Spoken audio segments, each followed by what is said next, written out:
Bonjour à toutes, j'espère que vous allez très bien. Le Real Madrid l'emporte sur le score de 5-2, une remontada une fois de plus en Europe. Les Madrilènes sont trop forts, Vinicius Junior est génial, Benzema est immortel, Modric est incroyable. Mais quelle équipe! Ça fait vibrer, ça se sent, ça qu'on aime.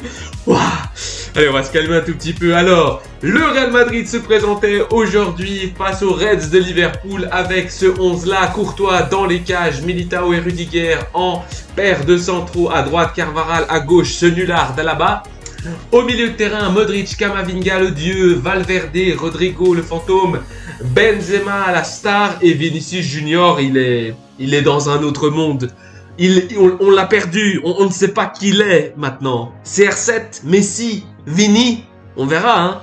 Bon, c'est des grands mots, mais Vinicius Junior est le joueur à suivre durant les prochaines années. Mais quel joueur, il est trop fort. Bref, en ce qui concerne les buts, vous les voyez à l'affichage, 21e minute, but de Vinicius pour le Real Madrid, 36e le doublé, Militao marque à la 47e et également un doublé de Benzema à la 55e et à la 67e. Mais les premiers buts, comme vous le voyez, sont écrits tout en bas de l'image. D'abord, Darwin Núñez avait ouvert le score avec une douche froide sur les espoirs madrilènes. Enfin, c'est ce qu'ils croyaient parce qu'ils ne connaissent pas le Real Madrid à la 4e minute. Et Salah avait doublé seulement 10 minutes après le premier but des Reds. On va résumer le match, mais je pense que je vais vous mettre ça à la fin, comme ça si vous avez envie de regarder les actions résumées, etc. Vous pouvez switch la vidéo jusqu'à la fin. Mais on va tout de suite passer à une analyse un peu tactique de ce que j'ai aimé dans ce match-là. Outre la remontada incroyable et le sang-froid madrilène, l'ADN de cette équipe qui, si vous n'êtes pas fan du Real Madrid, c'est parce que vous n'avez pas le sentiment merengue, vous ne savez pas ce que ça fait. Parce que si un jour vous goûtez, si vous faites semblant un jour de devenir madrilène, juste un petit peu, et vous vivez une de ces nuits de Ligue des Champions comme ça, vous allez rester madrilène pour la fin de votre vie. Allez, on passe à une petite analyse tactique. Sur un ton un peu plus détendu, passons à une analyse un tout petit peu plus tactique du match. Je vais appeler ça pseudo-tactique parce que je ne suis pas non plus un coach de foot ou quoi. Mais ici, je vous ai mis deux captures d'écran qui nous viennent du site internet sofascore.com, qui est aussi une application. Et là, ce qu'on voit, c'est la position moyenne des joueurs avant les changements et après les changements du côté des Madrilènes. Ici, ce qu'on voit sur le graphe de gauche, c'est que Alaba a fait le pire match pour moi de la saison et il n'a pas fait des grands matchs cette saison. Mais là, vraiment, c'était horrible. Les 20 premières minutes, en fait, jusqu'à ce que Dieu l'appelle. Parce que Dieu est madrilène, en fait. Dieu a dit, non, ce match-là, c'est foutu si on garde Alaba sur le terrain. Alors, on l'enlève et on met Nacho, le couteau suisse, le militaire parfait, le soldat qui non sait... En plus, il a pris ses aises aujourd'hui. Il partait en attaque vers la fin du match. Il a failli marquer un solo run but. C'était incroyable. Ici, Alaba, pourquoi il a été vraiment problématique? Eh bien, Alaba jouait trop haut sur le terrain. Alaba jouait quasiment milieu gauche. Et du coup, Salah était toujours en bonne position. Salah, il était dans cette zone du carré orange-jaune, tout le temps. Il pouvait recevoir des ballons en profondeur, il pouvait faire des combinaisons avec d'autres joueurs de l'équipe de club, ici plus dans l'axe. Et en fait, il était toujours, qu'il soit de dos, qu'il fasse des courses derrière la défense, etc. Il était toujours seul, isolé, il pouvait contrôler, dribbler en 1 contre 1. Et même si Alaba revenait souvent défendre, parce que c'était le début du match, les joueurs sont frais, etc., il se faisait manger parce qu'il avait 1-2 longueurs de retard. Même comme ça, hein, évidemment, quand il était dans les duels, quand Alaba était, parce qu'il n'était pas, ça c'est la position moyenne, il n'était pas tout le temps en retard, quand il était bien positionné, quand même, c'était un joueur qui aujourd'hui n'avait pas réussi à rentrer dans le match, je sais pas ce qu'il avait, il se faisait manger par Mohamed Salah. De l'autre côté, je vous ai mis un cadran rose, parce que vous pouvez me dire, oui, bah, de l'autre côté aussi, un gros espace, oui, mais de l'autre côté, on a Militao, voilà, et j'ai pas besoin de continuer. Militao est plus qu'un défenseur central, c'est un type qui pour moi pourrait presque jouer numéro 6. juste devant les deux centraux. Il a une intelligence de jeu, ce joueur. Il arrive toujours à revenir, s'imposer physiquement parce qu'il est grand, mais il est athlétique sans faire la faute. Aller jusqu'à la limite de la faute sans faire la faute. Et il est très bon dans l'anticipation. Dans l'anticipation, il est très fort. Et même quand il est en retard, comme j'ai dit, il joue de son physique et il arrive souvent à nous débloquer des situations qui sinon pourraient être très dangereuses. Et ce qu'on voit ici aussi, c'est que le numéro 2, le latéral droite, Carvajal, jouait aussi assez haut parce que le Real Madrid a dû quand même presser au bout d'un moment. Et donc c'est pour ça qu'en position moyenne, bon, il n'est pas très haut sur le terrain, mais quand même, il n'est pas non plus vers les cages de Courtois. Mais le truc, c'est que Carvajal, il a Militao et surtout, il avait Valverde et surtout, il avait, là, on le voit ou pas? Oui, là, le 21, sur le graphique de gauche, Rodrigo, qui a fait un match quasi inexistant devant, même s'il a fait, je crois, une assist, il a été bon sur une ou deux, trois actions, mais sinon, un match très pauvre de Rodrigo, on voit qu'il est pas... qu'il aime pas jouer sur la droite, malheureusement pour nous, parce que moi j'aimerais bien voir Vinicius, Rodrigo, Benzema, c'est intéressant dit comme ça, c'est alléchant, mais à droite il n'a pas fait un bon match, je préférerais même à Asensio peut-être, ou Valverde quand il joue là, mais bon, à voir pour le futur. Par contre, défensivement, Rodrigo a été parfait. En fait, je sais pas ce qu'il a aujourd'hui, il a super bien joué au niveau défensif, pardon. Quand Carvajal était un petit peu limite, bah qui était là pour mettre la tête, qui était là pour faire un tac, qui était là pour mettre le ballon en touche, qui était là pour venir aider? Rodrigo. Donc c'est là où le Real Madrid a gagné le match, c'est dans la solidarité et dans la mentalité, dans l'ADN du Real Madrid. On se prend 2 buts en 15 minutes. N'importe quelle autre équipe est morte. Pas le Real Madrid. Le Real Madrid a cette solidarité d'équipe, cet engagement, cet espoir de dire non, nous, on peut le faire. On a encore beaucoup de temps. 15 minutes, c'est rien, il reste encore beaucoup de matchs. Et c'est sur ces moments-là qu'on voit, sur ce genre de petites choses, comme les retours là où je suis en train de parler de quoi je suis en train de parler là, de Rodrigo, qui revient aider, que ça soit Militao quand il est un petit peu trop haut, que ça soit surtout Carvajal, qui font la différence dans cette équipe. Sinon, ce qu'on voit aussi, c'est que Camavinga ici, et le numéro 12, eh bien, il est resté dans ce demi-cercle, disons, du terrain du Real Madrid. Mais pour moi, Camavinga a été peut-être l'homme de l'ombre de ce match-là. Il était sur tous les coups, que ça soit en récupération, que ça soit en intensité, que ça soit en relance. Et en plus, il peut s'appuyer sur un magnifique Modric. Modric, on va en parler, mais Modric, il a quel âge Modric? 37 ans? Mais Modric, c'est comme le bon vin. Modric, vous voyez Modric toucher le ballon et c'est comme ces joueurs comme Zinedine Zidane, comme Pirlo, comme il y avait qui à Barcelone, Iniesta. C'est des joueurs, t'as envie de leur donner le ballon et juste les regarder jouer. C'est élégant, c'est juste, c'est précis. Et voilà, et c'est incroyable la performance qu'il nous a sorti aujourd'hui. C'est de là, en fait, tous les milieux de terrain, hein, que ça soit Valverde, Modric, Camavinga, que ça soit la pression haute, par exemple Valverde, la pression, on voit après les changements, mais bon, les changements ont arrivé tard quand même.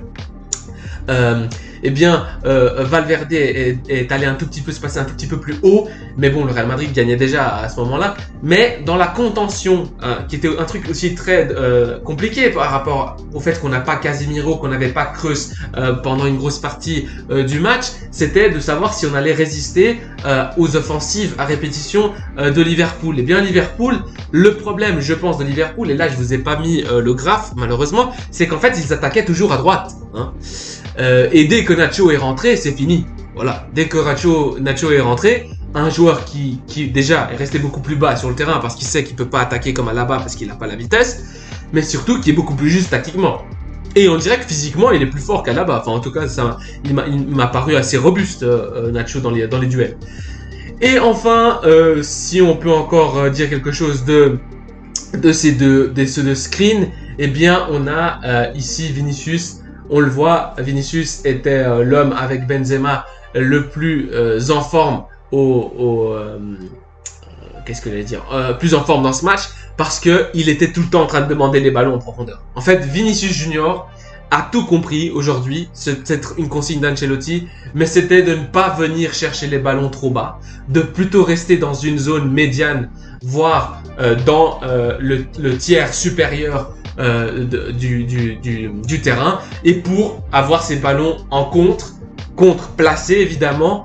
Et Vinicius Junior aujourd'hui nous a tout fait. Il nous a fait des grosses frappes, il nous a fait des combinaisons avec Benzema dans des demi-espaces qui n'existent pas. Et pour moi, ce joueur-là, il est en train de grandir. Il y a beaucoup de critiques sur lui, il y a le thème du racisme, etc.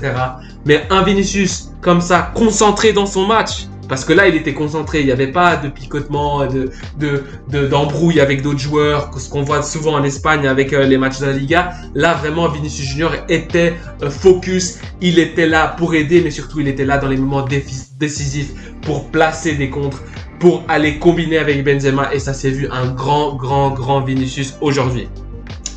Je pense que je vais m'arrêter là pour ces deux screens et on va passer à quelque chose d'autre qui est tout aussi impressionnant.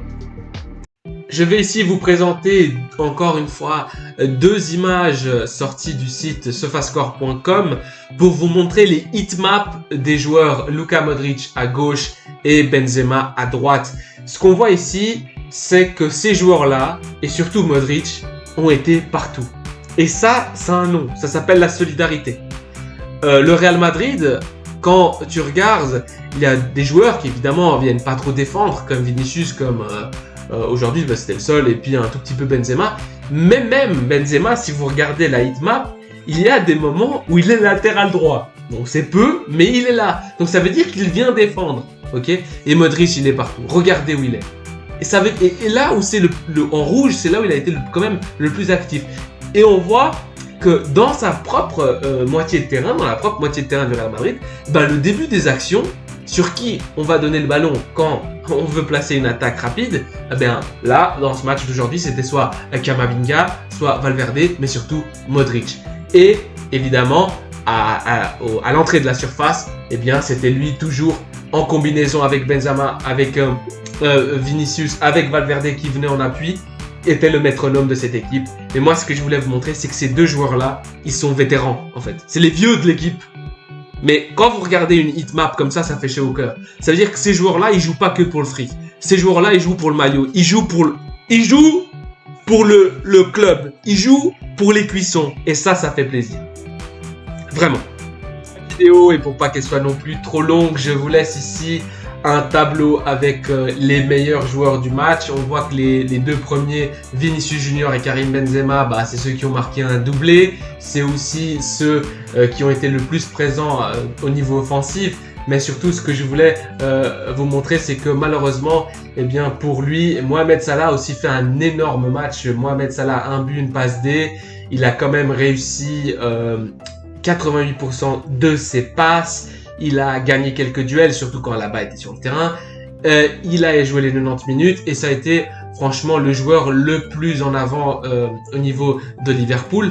Et malheureusement pour lui, eh bien, son équipe n'était pas au niveau. Surtout, elle n'a pas su faire face à, on va dire, la capacité, l'esprit, la mentalité du Real Madrid et la combativité de cette équipe et le fait qu'elle y croit vraiment toujours. Aussi, on peut voir Militao.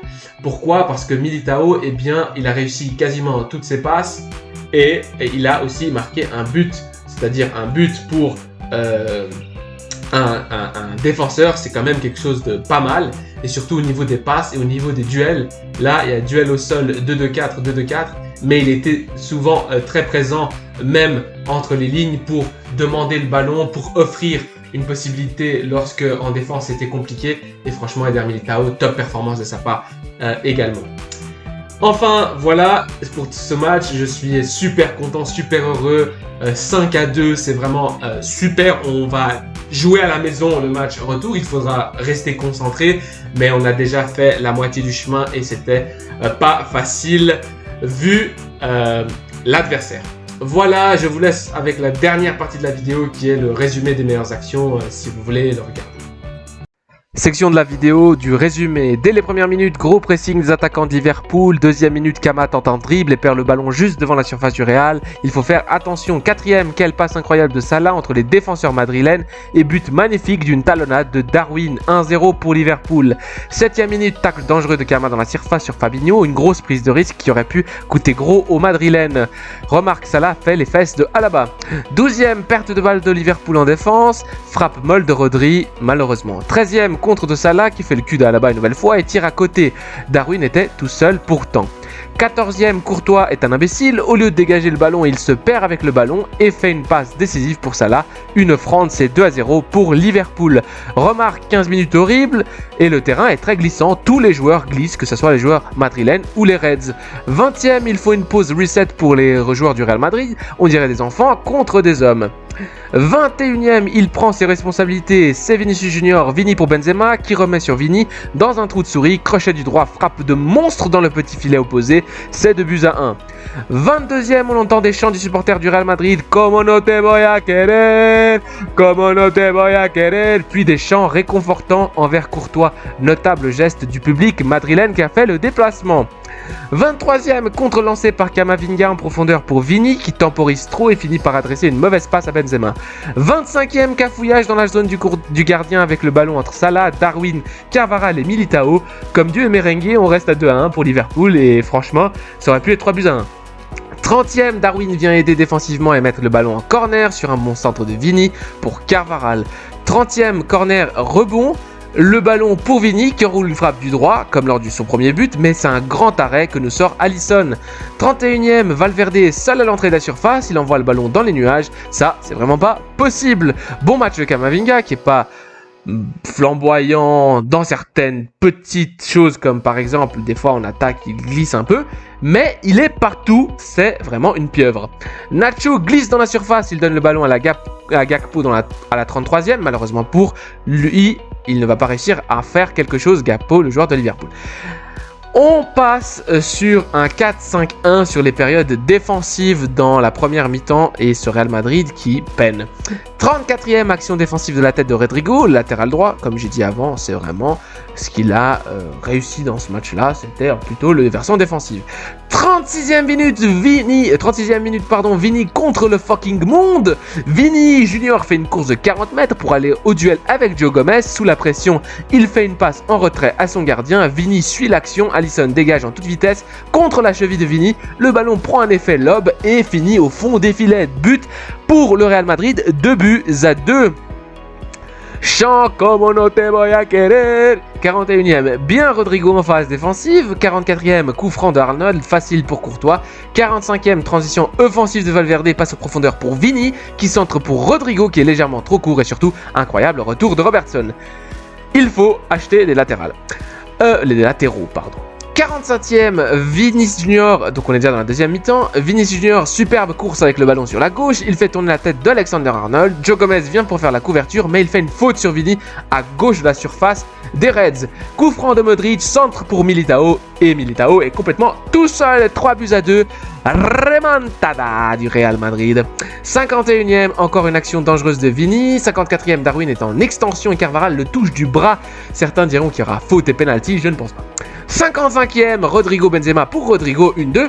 Benzema frappe du gauche, le ballon touche un défenseur et trempe Alisson. Malheureusement pour les Reds, ils n'ont pas de chance sur cette frappe. C'est le 4e but du Real Madrid, 4-2. 60e, carton jaune bête reçu par Vinicius qui ne laisse pas jouer un coup franc. 61e, Valverde vient presser très haut, c'est une machine. 63e, le contrôle de Benzema est hallucinant. Il est de dos et il voit pas le ballon arriver. Il le contrôle comme si c'était du coton. 66e, frappe enveloppée du jeune Bazetic de Liverpool, trop à droite, heureusement pour le Real Madrid. 67e, simplement Real Madrid et récupération de Modric qui conduit le ballon dans l'axe avant de donner à gauche pour Vini qui remet pour Benzema qui fixe le gardien, anticipe sa sortie, le dribble et marque. But 5-2. 70e corner de Liverpool pour la tête de Firmino, mais trop centré pour Courtois. 77e, Militao répare les conneries de Carvajal, parce que c'est Militao, j'en ai déjà parlé, c'est un monstre. 81e, Ceballos entre pour la sortie de Rodrigo, qui semble mal en point, j'espère qu'il n'est pas blessé. Remarque, une baisse de rythme considérable à partir de la 75e. Et enfin, 87e, changement Benzema pour Asensio et Kroos pour Modric, ce qui ne va rien changer au match. entre la 88e et la 90e, le Real fait la passe à 10. Quelle image avec des olés dans le stade. Voilà, c'était la dernière section de la vidéo. J'espère que vous avez apprécié. À la Madrid y nada más.